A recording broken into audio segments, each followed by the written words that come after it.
रजत सीप महु भास जिव जथा भानु करिवार तदपुंसातिहु काल सोहि भ्रम न सकहि कुहिटा एह विधि जग हरि आश्रित रहई यद्यपि मृषा देखे दुख अहै जो सपने सरे काटहि कोहि बिनु जागे ना दूर दुख होए बिन जागे ना दूर दुख होए। नमस्कार मित्रों, जय हिंद, जय भारत और जय उत्तराखंड। मैं गौतम सिंह श्रेष्ठ उत्तराखंड यूट्यूब हिलांसी चैनल से आपसे मुखातिब हूँ। और जैसे आप जानते हैं कि तुलसी बाबा लिखते हैं, रजत सीप महु भास जिम्नु जथा भानु करिवार। जैसे सीपी में चांदी का भ्रम हो जाता है, अगर कोई सीपी के ऊपर कोई पानी की बूंद पड़ जाए, पानी वहाँ पर चांदी का भ्रम उत्पन्न कर देता है। अर्थात यूँ समझें कि अगर पत्ते में कोई केले के पत्ते में कोई अगर किसी चीज़ के पत्ते में दूब के ऊपर भी अगर पानी की बूंद रहती तो वहाँ आपको मोती की तरह दिखता है, रजत चांदी की बूंद की तरह दिखता है।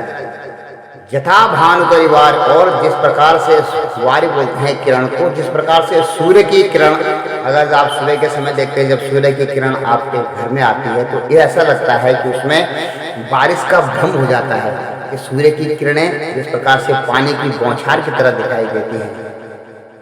कहते हैं रजत सीप महु भास जिनु जथा भानु करिवार। जैसे सूर्य की किरणों में पानी की प्रतीति होती है और सीपी में पानी की बूंद चांदी की तरह दिखाई देती है। यद्यप मृषातिहु काल सोहि, जबकि तीनों काल में ही वह चांदी नहीं है और नहीं हो सकता है, नहीं होगी ही। तीनों काल में भूत भविष्य और वर्तमान में यह झूठ है। भ्रम न सकहि कोई टारी, लेकिन कोई भी इंसान उस भ्रम को टाल नहीं सकता है, टाल नहीं सकता है, उस भ्रम से बच नहीं सकता है। तो तुलसी बाबा कहते हैं यह विधि जग हरि आश्रित रहई। इसी विधि से, इसी प्रकार से यह जग सारी हरि के आश्रित रहता है, अर्थात भगवान की माया के अंतर में रहता है, भगवान की माया के भ्रम में रहता है और पूरे जीवन भर यह भ्रम उसका बना रहता है। जिस प्रकार से सीपी में चांदी की और सूर्य की किरणों में पानी की प्रतीति होती है, यह विधि जग हरि आश्रित रहे। इसी प्रकार से यह सारा जगत माया संसार भगवान की माया के आश्रित रहता है। यद्यपि देख दारुण दुख है, यद्यपि देख करके यह झूठा है, एक दारुण दुख है, एक बहुत बड़ा दुख है। कहते हैं जो सपने सरे काटहि कोहि। अगर आप सपने में हो और कोई आपका सिर काट रहा हो, सपने में जब सिर काटता है तो बहुत दुख होता है। कहते हैं तुलसी बाबा लिखते हैं जो सपने सर काटहि कोहि बिनु जागे न दूर दुख होई। अगर सपने में झूठ मूठ में कोई आपका सपने में सिर काट रहा है लेकिन बहुत दुख होता है, और जब आप जगते नहीं हो सपने से, आप जब तक जागोगे नहीं तब तक वह दुख दूर नहीं होता है। इसलिए मित्रों यह ध्यान रखना कि यह माया संसार में जो आपके अभिलाषाओं और इच्छाओं से आपने अपने चारों तरफ दुखों का जो एक घेरा बना दिया है, दुखों का जो स्वप्न आप देख रहे हो, जिसमें आप बहुत दुखी हो रहे हो, बहुत दारुण दुख आपके आत्मा, आपके मन को पहुंच रहा है, वह दुख तब तक दूर नहीं होगा जब तक आप जगोगे नहीं। इस माया रूपी स्वप्न से जब तक आप बाहर नहीं आओगे। आप देखते हैं कि स्वप्न में कभी आपको शेर खाने के लिए दौड़ता है, कोई आपको मारने के लिए दौड़ता है, आपको बहुत दुख होता है, आप चिल्लाते हैं, रोते हैं, लेकिन भाग नहीं पाते उससे।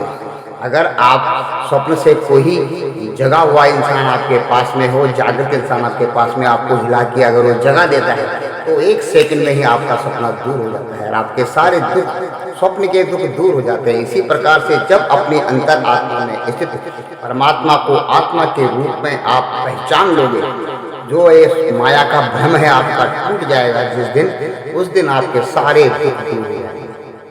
क्योंकि आधे 80% दुख तो आपके मानसिक कलेश है।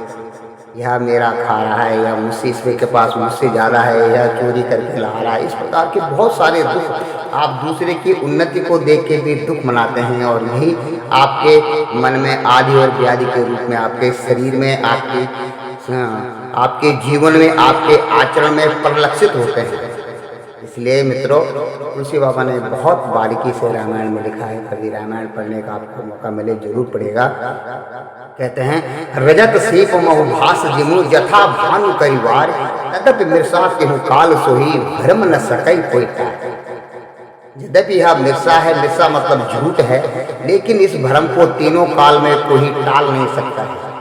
यह भ्रम आदमी का बना ही रहता है।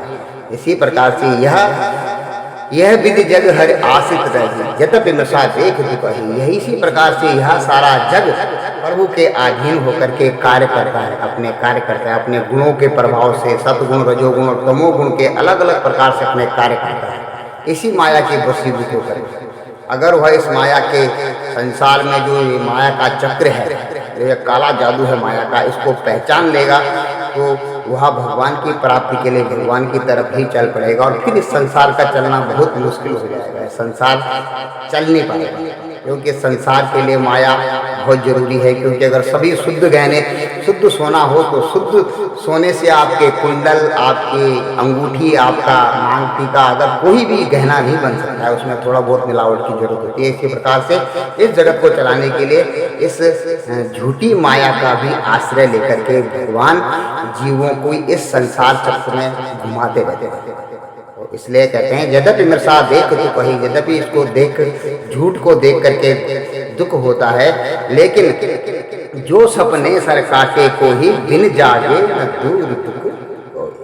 तो जब तक आप जगोगे नहीं, जब तक आप अपनी आत्मा को और इस नश्वर शरीर को एक अलग अलग पृथक पृथक रूप में नहीं पहचान पाएंगे, तब तक आप अंतर्यामी परमेश्वर की माया को नहीं समझ पाएंगे। उसके भेद, उसके जो आपके मन में पर्दा पड़ा हुआ है, उसके पार नहीं जा पाएंगे।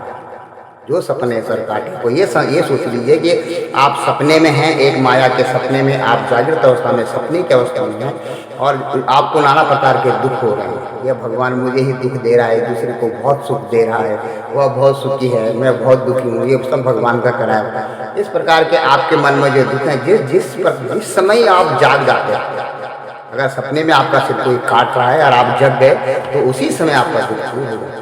उसको दुख दूर करने के लिए किसी दवाई की जरूरत नहीं पड़ती है, बस आपको जागने की जरूरत होती है। इसी प्रकार से माया रूपी सपने से कहते हैं, मोह निशा सब सोहनी हारा, देखे स्वप्न अनेक प्रकारा। ये मोह रूपी रात्रि है। मोह रूपी रात्रि में संसार चक्र में आप घूम रहे, यह तेरा है या मेरा है।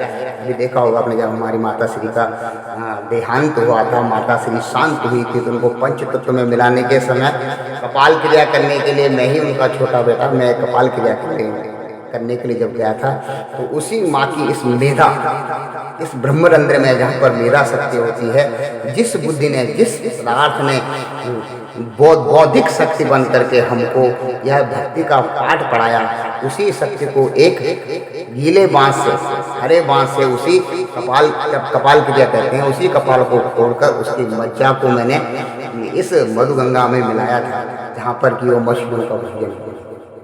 तो मित्रों, इसलिए यद्यपि मैं साथ हूँ काल सोही भ्रम न सकई कोई टाल। क्या मैं उसका वही बेटा था जो मैं उसके गर्भ में रहा और उसके अंत्येष्टि क्रिया के समय मुझे ये कार्य अपने हाथ से करना पड़ा। इसी प्रकार से हमारे बच्चे भी हमारे लिए यही कार्य करेंगे, जिनके लिए आप, जिन पर अश्रु बहाए जल में वही बहाए, जिनके लिए आपने अपने खून को आंसू में बदल करके उनके ऊपर निछावर किया, वही आपको एक दिन मुर्दा आपकी अस्थियों को जला करके पंच तत्व में विलीन करके पानी में आपको बहा देंगे। धन दरा के बीच में यूं ही गड्ढा रह जाएगा, पशु भी बंधे रह जाएंगे जब कूच के दिन आएंगे। स्त्री भी द्वार तक ही साथ देगी, तेरे मित्र भी मरघट से आगे मुंह नहीं दिखलाएंगे। यही अंतिम सत्य है। और मित्रों, जितनी जल्दी हो सके, जितनी जल्दी आप उसको समझ लेंगे, उतनी जल्दी आप माया के इस स्वप्न से बाहर निकल जाएंगे। और जैसे आप स्वप्न से बाहर निकलेंगे, फिर माया की अनंत शक्ति, परमेश्वर की अनंत शक्तियाँ हैं, सदचित और आनंद है। आप आनंद में ही निमग्न होकर के अपने जीवन को काट लेंगे। यह ध्यान रखिए, जिस प्रकार से दुख आपको ढूंढते हुए, दुख से आप पीछा छुड़ाते हुए भागते हैं, लेकिन दुख आपको पकड़ लेता है, उसी प्रकार से जो आपके पूर्व जन्म के किए हुए प्रारब्ध के पुण्य कर्म हैं, उनका फल आपको जिस प्रकार से लक्ष्मी के रूप में, ऐश्वर्य के रूप में, धन संपत्ति के रूप में आपको मिलना होगा, वे आपको कहीं न कहीं, किसी न किसी रूप में से वह ऐश्वर्य, सुख, संपत्ति आपको पकड़ लेंगे, आपको ढूंढ लेंगे। तो इस गलत फहमी में मत रहिए कि आप करता है, करता कोई आप हैं। आप सिर्फ एक कठपुतली की तरह अपने कर्मण्येवाधिकारस्तु मा फलेषु कदाचन मा कर्मफल हेतु संगस्त अकर्मण्य होकर के मत जीवन जियो। कर्म प्रधान है, कर्म में होकर के जीवन जियो, लेकिन शास्त्रों के विहित जीवन को आप गुजारो। बहुत बहुत और बहुत शुभ होगा। जय हिंद, जय भारत और जय उत्तराखंड। आप सबका दिन बहुत बहुत और बहुत शुभ हो। जय श्री राम।